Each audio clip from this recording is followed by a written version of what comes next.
Hello, all of my lovely artists. This is your friendly neighborhood art teacher, Miss Asbury, and today we are going to be doing a winter portrait. Remember, a portrait is a picture that we do of other people, while a self-portrait is something that we do of ourselves. Today we're actually going to be doing one of ourselves, so it's going to be a self-portrait. Now, if you don't want to do a self-portrait, if you'd rather do a portrait of somebody else, that is just fine. So, the interesting thing about today's project is that we're going to be using a principle of design. This is part of our artist toolbox. The whole last 9 weeks, we've talked about different elements of art, like color, value, shape, all of that. Well, today, principles of design are going to be introduced. So for principles of design, things are a little bit more complicated. But the first one we're going to be talking about is the easiest. It is called scale. So S-C-A-L-E. And all scale is when we have two objects that are side by side and they have different sizes to show how one is compared to the other. So to put that shortly, we'll have one shape.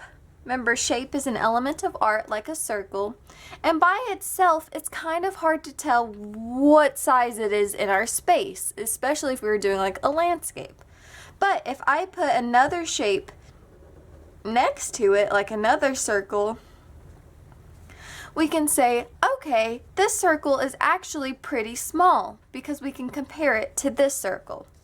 So for our project, we're going to show scale with hands in our self-portrait. So what you're going to do first is you're going to take your hands and you're going to put one on the left side of your paper near the edge, as close to the edge as you can, and you're going to tilt it so that your thumb kind of starts to move up top. So I'm going to go right here, and I'm not going to trace it normally. All of my fingers are going to be stuck together, but my thumb will be out, and we're going to make mittens. Remember how mittens are different from our gloves because you just have one big blob here, and then you have your thumb showing. Just like that. So there's our first mitten. And then our second mitten is going to be on the right side of our paper, and it's going to be a little trickier, especially if you are right-handed. So this one, you might have to go a little bit slower, but it is possible. Now I know I am using a pen first,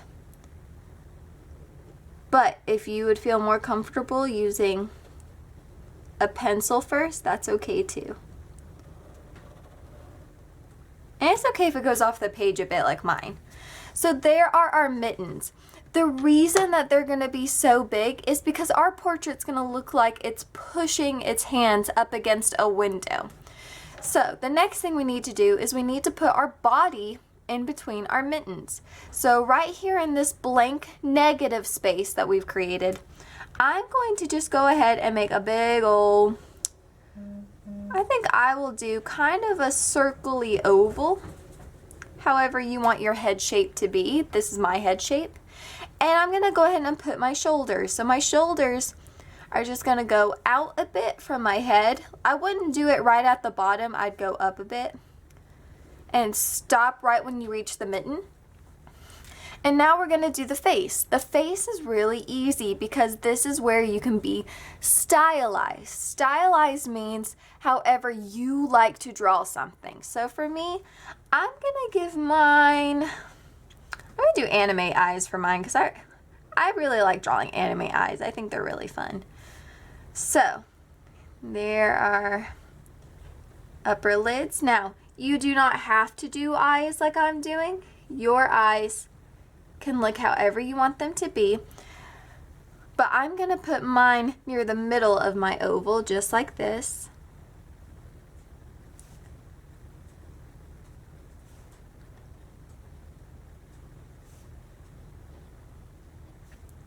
A little pupil, shade it in.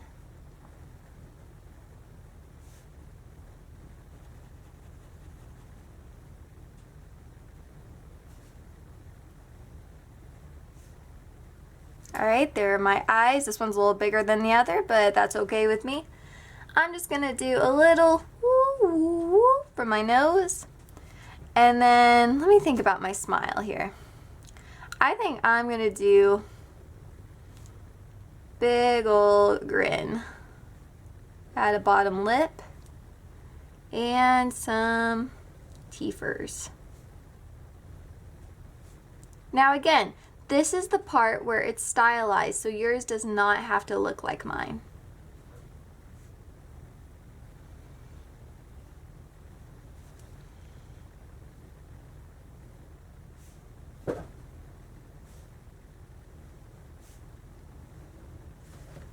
All right, moving on to the hair.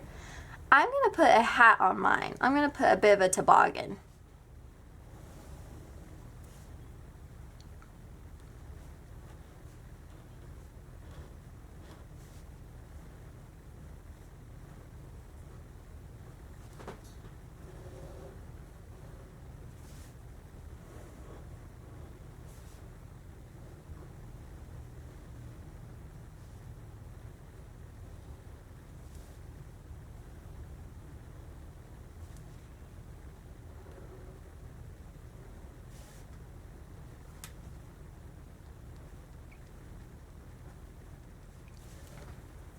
So once we have our head done, guys, there are the details to add. Please do not just leave it like this.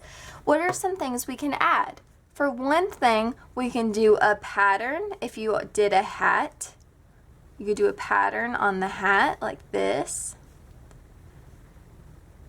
But the biggest thing that we could add details to is our body and our mittens. So the mittens, you could just section it off however you want. Like this one, I'll do like a pattern of a quilt, like it was stitched together randomly. But this one I might do kind of like rows, big old chunky stripes.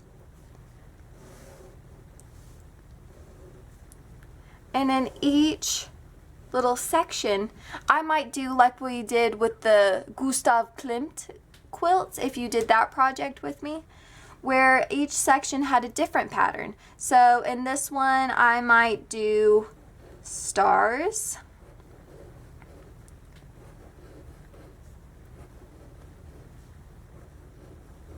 This one, I might do swirls.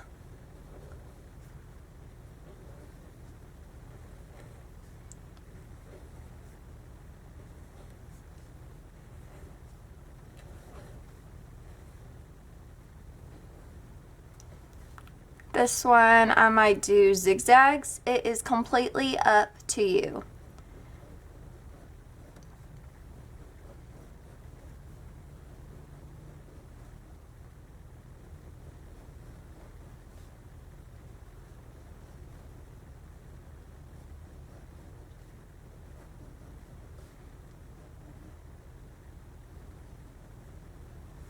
Now, once you finish your sections, there are also things you can do to your coat. So for mine, I might make her look like it's got a really wide neck on it, or maybe she's even got a scarf. So I might do a scarf here. This is the part that's hanging down. I might add a pattern to my scarf even, like this.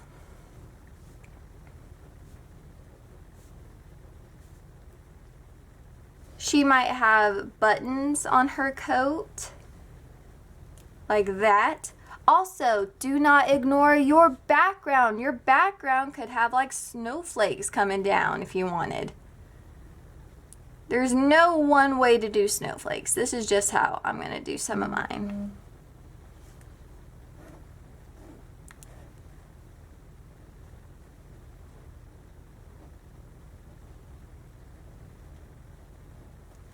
But yeah, guys, this is just a lot of playing. It doesn't have to look like mine.